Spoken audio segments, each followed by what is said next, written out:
Finally आता मस्त आपली भाजी वगैरे आपण टाकली आहे. हे बघा, हे एक नंबर आहे गाईस. गाईस तुम्हाला जर आवडली तर असेल भाजी गाईस, तर welcome to my new blog. Guys सकाळी सकाळी मस्त आंघोळ वगैरे केली, एकदम फ्रेश झालेलं आहे. आणि रात्रीची भाजी केली होती आपण मशरूमची, एवढी भारी झाली होती ना गाईस, एवढी क्लासिक खतरनाक नाही का, एक नंबर भाजी झाली होती. त्याच्यामुळे आपण रात्रीची थोडी भाजी उरली होती, ती भाजी परत घेतली मशरूमची. मशरूम आहे याच्यात पण ते मशरूम खाली आहे नाही का आता. पण गाईस काही म्हणा, मशरूमची भाजी म्हणजे एक नंबर खतरनाक. तर चला गाईस, आता लवकर लवकर मस्त नाश्ता करतो, मग त्यानंतर घ्यायचे तुमच्या भावाला गोळ्या बया गोळ्या. गाईस तर आता आपण आपल्या गोडाऊनला आलेलो आहे आणि आपली जी पसंती फुल लोड केली आहे.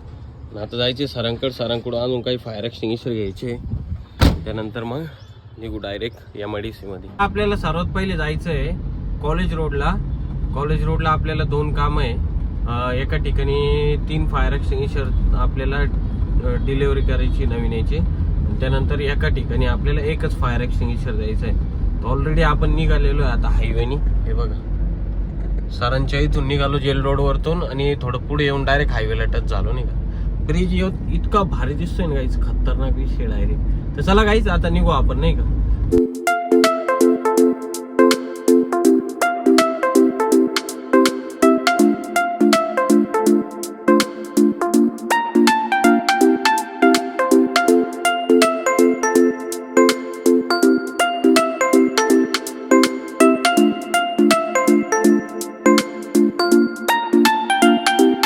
आपण ज्या मंदिरात गेलो होतो म्हणजे एक फायर एक्सटिंग्विशर लावायला गेलो होतो, बट त्यांच्या अगोदरचे पण 2 फायर एक्सटिंग्विशर होते, तर ते पण हँगिंग करून दिले. आपण गेलो कुठं होतो माहिती गाईज, काय श्री ब्रह्मा चैतन्य गोंदेवलेकर महाराज मंदिर एवढं भारी आहे ना गाईज. ऍक्च्युली विषय काय होता का तिथं फोटो वगैरे काढायला अलाउड नव्हता म्हणून आपण फोटो नाही काढला. बट मंदिर तर आपल्याला माहितीच आहे बघा, हे मंदिर गाईज.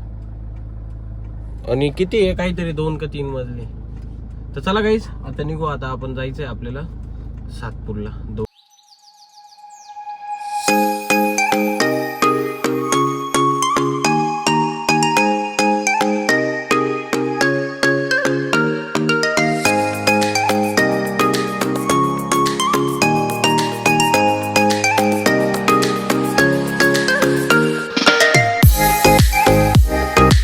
आत्ताशी आपलं सगळं काम झालेलं आहे आता, आणि दुपारचे वाजले आता 2:30 आणि आपण चाललोय आता घरी. म्हणजे काही जणांचे फायर एक्सटिंग्विशर रिफिलिंगसाठी घ्यायचे होते, त्यानंतर काही ठिकाणी नवीन पण द्यायचे होते. तर सर्व काही झालेलं आहे आपलं. आणि ऍक्च्युली अजून एक काम होतं, आपल्याला जायचं होतं SNGT ला. आपला जो कालचा जो फायर अलार्मचा जो पॅनल आला होता ना गाईज, तो समोरच्यांनी ओरिजिनल नाही दिला, डुप्लिकेट दिला वाटतं नाही का. त्याच्यामुळे तो सपोर्ट झाला नाही तिथं, मग तो परत रिप्लेस टाकायचा होता त्यांना. बट विषय असा होऊन गेला का ती मॅडम बोलली की म्हणे मैं सर से बात करती है और फिर आपको बता देंगे. म्हटलं ठीक आहे, ओके, कोई प्रॉब्लेम नाही. म्हणे ठीक आहे. तर मग चला गाईज आता आपण जाऊ आपल्या घरी. ऍक्च्युली फायर एक्सटिंग्विशर रिफिलिंग करायचे होते, बट थोडी तब्येत माझी नरम गरम झालेली आहे आणि जो घसा आहे गाईज तो पण जरा माझं गडबड झालेली आहे नाही का. तर त्याच्यामुळे मी आज काही फायर एक्सटिंग्विशर रिफिलिंग नाही करणार. आता हे फायर एक्सटिंग्विशर उद्याच रिफिलिंग करून टाका. तर चला निघू घरी. ऑलरेडी आता आपण एक्सप्रेस इन हॉटेल जवळ आहे बघा, ते समोर हॉटेल दिसलं का मोठं. तेच तर फायनली आपण आलेलो आपल्या गोडाऊनला. घरी जायचं होतं बट पहिले गोडाऊनला आलो. हे सगळे फायर एक्सटिंग्विशर आपल्याला रिफिलिंग करायचे उद्या, आज आपण करणार नाही आहे. आणि हे पण काही फायर एक्सटिंग्विशर आहे अगोदरची. आणि त्यानंतर हे जे आहे हे सगळे स्क्रॅप माल आहे, हे सगळं भंगार आहे आपल्याला, सगळं उद्या द्यायचं आहे. आणि हे बॉक्स पण सगळे खाली करायचे आपल्याला. बट आत्ता नाही, उद्या सकाळीच करू, जेव्हा भंगारवाला येईल तेव्हाच खाली करू. आणि मग त्याला लगेच ते तर द्यायचेच आहे, ऑलरेडी ते समोरचे ते काढून ठेवले. आणि हे पण खाली करून सगळं देऊन टाकू, म्हणजे विषय मिटून जाईल नाही का. तर गाईज आता जाऊ घरी, कारण मम्मीला जायचं आहे मामाकडे सोडायला आपल्याला. तर आज तुमच्या भावाने घेतलेले कपड्यांमध्ये काय घेतलेलं आहे माहिती काय आपण, हे बघा 3 बॅगी घेतलेल्या आहे, कारण आपल्याला कामावर 6 खिशांची पॅन्ट लागते म्हणून नाही का. हे बघा, हे 3 बॅगी, त्यानंतर 3 टी शर्ट कोणते माहिती का, डाऊन शोल्डर. आणि आपल्यासोबत कोण होता माहिती का आज, पवन भाई, आपला पवन भाऊ होता. त्यांनी मस्त कपडे बिपडे घेऊ लागला. तो मला बोलला पण का म्हणे परवडलं म्हणे आपले. ए शांत बस, ही आमची ऐकेले डोक्याला ताण देते आमची.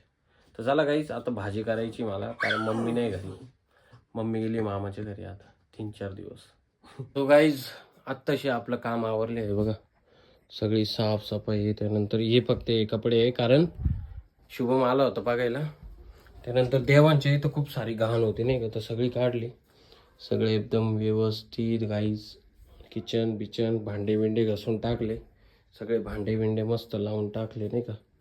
तर आता गाईज आपल्याला करायचं आहे स्वयंपाक, म्हणजे भाजी बनवायची. भात आणि चपाती मम्मी करून गेलेली. तर चला आता भाजी बनवतो नाही का पटकन. फायनली आता मस्त आपली भाजी वगैरे आपण टाकली. हे बघा, हे एक नंबर आहे गाईज. गाईज तुम्हाला जर आवडली जर असेल भाजी, आपली बनवायची पद्धत म्हणजे एक नंबर आहे. कधी या आरामशी टेस्ट करायला. काय एकदम खतरनाक विषय तुमच्या भावाचा. चला गाईज, आता भाजी पण होत आलेली आहे. जेवण करायला घेऊ, कारण खूप टाईम झालेला आहे. आणि आय होप की आजचा ब्लॉग तुम्हाला नक्कीच आवडला असेल. तर तुमच्या भावाच्या चॅनलला सबस्क्राईब करा, व्हिडिओला लाईक करा, कमेंट करा. चला, जय महाकाल.